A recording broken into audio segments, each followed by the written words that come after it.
This is Paul Jenkins, and you're listening to the Reluctant Leader Podcast. Now, I believe two things are true. One, everyone leads someone. And two, no one really feels qualified to lead anyone. So maybe you feel overlooked, unqualified, invisible. But the good news is, in the Bible and in life, the most qualified aren't always the most obvious. Do you think it's an overstatement to say that we're living in the most anxious generation our country has ever known? I got some statistics that might back that up, and I also have some ideas about what we can do to help this generation find and live in peace. Welcome to episode 27. Hey, thanks for joining me on this episode of the Reluctant Leader Podcast. I'm Paul Jenkins, and I think it's funny. It's been kind of a little bit of a break since our last episode. I literally, in episode 26, talked about what happens when we start, stop, and then I stopped. My plan was just to take a couple months off and work on lining up some interviews, really just kind of asking God, where do we go in potentially season number 2? Because that's a thing now, like season 1, season 2, season whatever. And I'm just, instead of starting a second season, we're just going to start today with episode 27. I've got a couple interviews lined up coming in the months ahead. I just want to share with you about the power of a non-anxious presence. Did you know that in the COVID-19 pandemic, the number of anxiety and depressive disorders grew? That shouldn't surprise anybody, but listen to these stats. Depressive symptoms grew by 28%. Anxiety disorders grew by 25%.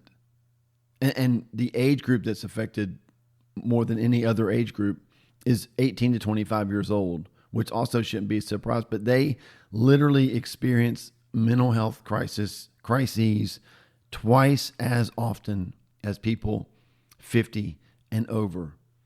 So what does that mean? It means that we as leaders have got to find a way to be a non-anxious presence for those around us who are struggling with anxiety, struggling with depressive episodes and symptoms. And let's just boil it down. What do we get anxious about? We tend to get anxious over the things that we cannot control. And so the way to bring peace to situations that we can't control is by doing the very things that we can control. Listen to this statement. We don't always have control over what we feel in the moment, but we always have control over what we do in the moment that we feel it. Let me say that again. We don't always have control over what we feel in the moment. Sometimes our emotions can ambush us, yes, but we always have control over what we do in the moment that we feel it. And when we give that power away, the power that we have to choose, we become leaders who react instead of leaders who respond. And you already know this, but leaders who react cause anxiety. They don't bring peace. Good leaders are not the ones who never feel like they're failing. Good leaders are the ones who respond to that feeling by leading themselves out of that place. And we see this example in the Psalms, which, if you're not familiar with the scriptures, the Psalms are just a collection of powerfully authentic prayers and songs that were written by men who knew how to lead themselves.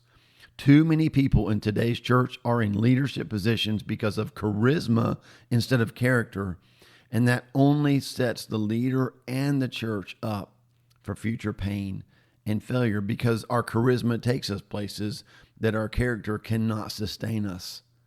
So if we can't lead ourselves first, then we have no business leading others.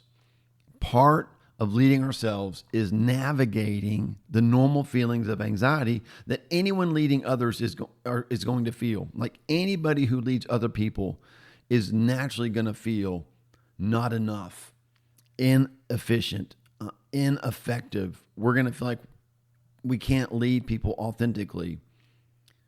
But when we know how to handle those moments, those feelings, then we can become a person who leads people with a non-anxious presence. In other words, leaders who are peacemakers, who point to the culture God has always desired for his people.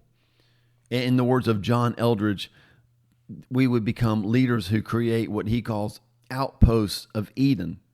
Basically, in a world full of chaos that results from the sin that drove us from the garden that God created for us to live in, we become outposts of Eden. When people are around us, they're like, wait, something about where I am with this person feels like what God wants for me. It reminds people of who they were created to be. You and I, as leaders, are called to be those types of leaders. We lead people with a non-anxious presence. We're responding, we're not reacting. And so how do we do that? In Psalms. I found 3 Psalms that show us what that looks like. Psalm 95:1 says, "Come, let us sing for joy to the Lord." Sometimes we have to sing, we have to do something in the moment that takes us to what we hope to achieve. They didn't have joy, so they sang for joy to the Lord. They didn't deny, and again, the Psalms are so beautifully authentic. They don't deny the problems that are going on around them, but the psalmist says, in that moment, right, we don't have control necessarily of what we feel in that moment, but in this moment that I'm feeling anxiety, I'm going to sing for joy. Psalm 98, verses 4, 5, and 6, the psalmist says, shout for joy to the Lord, all the earth. And then in verse 6, he says, shout for joy before the Lord. In verse 5, make music to the Lord. It's like these are action words, right? Like we feel non-joyful, we feel anxious, but in that moment, we do something that points us and the people that we're leading, right, to joy. Psalm 98, which is a song of ascents, which basically means the people would sing this as they were making their way to the temple. Verses 7, 8, 9, the psalmist says, let us go to his dwelling place. Let us worship at his footstool, saying, arise, Lord, and come to your resting place, you and the ark of your might. May your priests be clothed with your righteousness. And here's the last line. And may your faithful people sing for joy. Leaders, listen to me. Blessed are the peacemakers, for they will be called children of God. You and I have been put in positions of leadership so that we can respond to the truth of what God has said. We can help our people, the people that are following us, we can help lead them to a place where not only are they coming maybe to our church, our services, and hoping that we can give them a word of peace, but they're learning also how to lead themselves, how to say to their spirit, like, rise up within me and proclaim truth about who God is, so that they begin to take control. Let me say it again. We don't always have control over what we feel in the moment, but we always have control over what we do in the moment that we feel it. You and I are not captives to our feelings. And if we can do anything in this time to set up the next generation for success, we need to be the ones modeling a non-anxious presence. To this country that has seen an explosion of anxiety, we can be the ones that point to the Prince of Peace. You've been listening to the Reluctant Leader Podcast. Thanks so much for being a part of this conversation. You can follow us at the reluctantleaderpodcast.com or wherever you download your podcast. Be sure that you subscribe and like us and leave us a rating and a comment. We'd love to hear from you and hear what God's showing you.